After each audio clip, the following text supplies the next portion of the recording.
Patay ang 18 anyos nga babaeng estudyante nga nag-angkas sa motorsiklo samtang kritikal ang driver sa motorsiklo human matud pa nagkasugat niini ang ambulansya sa flyover sa Barangay Luz, Cebu City kagahapon sa hapon. Ini ang live report ni Fem Ridumabok. Fem? Says, patay diha-diha dayon ang biktimang babae nga angkas sa motorsiklo samtang nasikop raw usab dayon ang driver sa ambulansya. Mayong pagkaguba nini nga tubangan sa driver's side sa ambulansya nga maoy nakabangga sa motorsiklo nga gisakyan sa mga biktima. Grabing pagkaangol ang naangkon sa ulo sa 18 anyos nga babae nga si Nicole nga maoy hinungdan sa hinanali niyang kamatayon. Tungod kini sa impact sa panagbangga ug nalatayan sa ligid sa ambulansya ang biktima human mahug sa giangkasang motorsiklo. Samtang kritikal ang 19 anyos nga classmate ni Nicole nga si Juan kinsa maoy nagmaneho sa motorsiklo human siya malagpot. Nahitabo ang insidente sa Archbishop Reyes Avenue flyover sa Barangay Luz sa Cebu City. Pasado alas 2 gahapon sa hapon. Padung ang mga biktima sa ilang eskwelahan sa Barangay Talamban. Samtang ang ambulansya nga nagsubay sa Picas Lane, magatod og pasyente sa Cebu City Medical Center. Matod sa mga nakasaksi, nga ni counterflow ang ambulansya, hinungdan nga naabot kini sa Picas Lane nga gisubay sa mga biktima. Samtang matod sa kabanay sa biktima nga nagdumili na sa pag-atubang sa kamera, nga giuna nila ang paghipo sa patay nga lawas ni Nicole ug nga sabutan pa nila ang desisyon kung makigsettle ba sila sa driver sa ambulansya. Gitanggong karon sa Traffic Enforcement Unit ang driver sa ambulansya.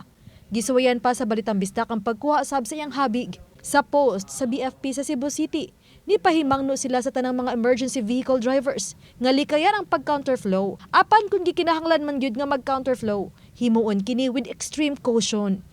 Samtang gikaalaraman ni Raquel Arce, Pangulo sa Cebu City Traffic Office o CCTO, ang mga sunod-sunod nga disgrasya sa kadalanan sa dakbayan sa Subo. Sa talaan sa CCTO, miabot sa 50 ka mga vehicular-related accidents niadtong Lunes lang, Abril 13 o kagahapon, Abril 14. 26 sa 50 ka mga aksidente nga natala sa CCTO naglambigit og mga motorsiklo. Sa mga aksidente nitong Lunes ug Martes, duha ang nakalas. Mao nang niingon ko sa ako ang statement nga alarming gyud siya. Murag aduna gyoy pagpabaya or aduna gyoy kanang reckless driving gyud. Dili traffic. Mao nang kusog ang imong dagan without thinking ni overspeed na ka or kanang ni sobra na ka sa imong kuan. Unya wa ka kahibaw bisan pa man gani ug unsa ka careful kung ang imong kaatbang or pikas party maoy reckless. Dugang ni RC nga usa sa ilang irekomendar nga did-an na unya nga makaagi ang mga motorsiklo sa flyover. Ako pa ning ipasa kuan sa TMC. Dili kay kasagaran sa counterflow gyud atong nakita kasagaran sa among madakpan sa counterflow motorcycle.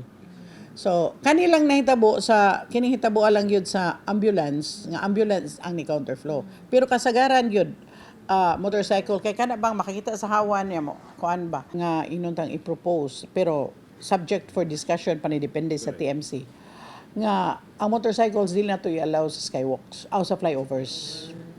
Mao na ato asang usa sa ato nakita nga dili na to i-allow sa flyovers.